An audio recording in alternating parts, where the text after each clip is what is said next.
শহরের নির্মাণাধীন ভবনগুলো রাত হলেই পরিণত হয় মাদক সেবীদের অভয়ারণ্যে। অন্ধকারকে আশ্রয় করে চলে মাদক সেবন। ইয়াবা গাঁজা থেকে শুরু করে নানা ধরনের নেশায় ডুবে থাকে মাদকাসক্তরা, আর ভোরের দিকে জড়িয়ে পড়ে চুরি ছিনতাইয়ের মতো অপরাধে। এগুলাতে নির্মাণাধীন ভবনগুলোতে এখন মাদক সেবীদের খুব আনাগোনা বেশি, এবং এখানে অনেক ক্ষেত্রে দেখবে মাদক সেবীরা নিজেরাও অনেক মারামারি করে। লক্ষ্মীপুর শহরের বিভিন্ন গুরুত্বপূর্ণ স্থাপনা ঘিরে চলছে মাদকের রমরমা আসর। আদর্শ সামাদ গার্লস স্কুল, হাসপাতাল রোডের শিশু কল্যাণ বিদ্যালয় সংলগ্ন ভবন, পিটিআই মোড়ের নির্মাণাধীন ভবনগুলোর ভেতরে রাত নামলেই জমে ওঠে মাদক সেবীদের আড্ডা।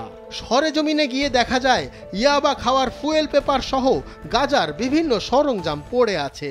তাই বিশেষ করে কিছু কিশোর গ্যাং প্রজন্ম হয়েছে। এই কিশোর গ্যাংয়ের খুব তাদের যে একটি তৎপরতা, এই তৎপরতায় মানুষ খুব আতঙ্ক। এই আতঙ্কের মানুষ চলাচলা করা এবং মানুষ বাজার ঘাটে আসা বা খুব মানুষের অনিরাপত্তা হয়ে দাঁড়াইছে। ভবনগুলোর গেটে তালা দেওয়া থাকলেও দেয়াল টপকে কিংবা তালা ভেঙে ভেতরে প্রবেশ করে চলে এসব অপকর্ম।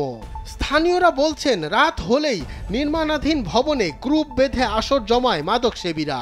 সারা রাত মাদক সেবন করে ভোরের দিকে করে চুরি ছিনতাই।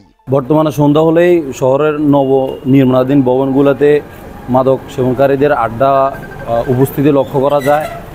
প্রশাসন যদি এই ব্যাপারে দ্রুত কোনো পদক্ষেপ না নেয় তাহলে অচিরেই প্রশাসনিক ব্যবস্থা ভেঙে পড়বে বলা যায়। প্রহরী কিংবা মালিক নিষেধ করলেও বিভিন্ন হুমকিও দেন মাদক সেবীরা।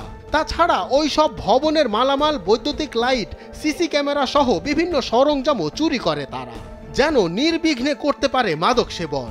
স্থানীয়রা বলছেন মাদকের বিরুদ্ধে প্রশাসনের যে অভিযান পরিচালিত হচ্ছে তা যথেষ্ট নয়।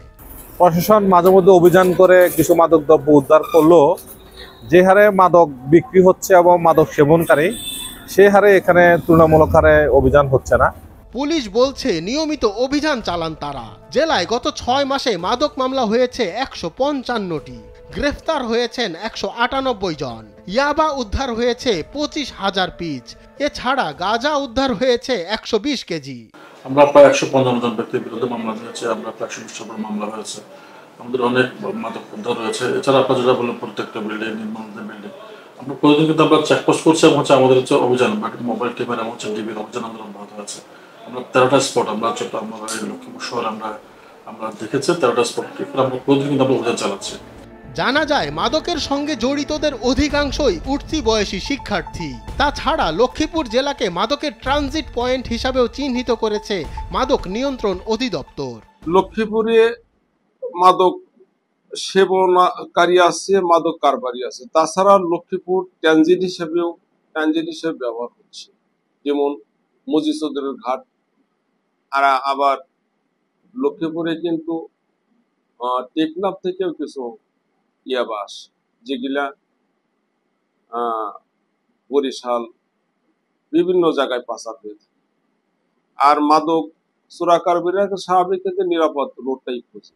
রমরমা মাদকের আড্ডা বন্ধ করতে প্রশাসনের পক্ষ থেকে নিয়মিত অভিযান ও নজরদারি বাড়ানোর দাবি জানিয়েছেন এলাকাবাসী।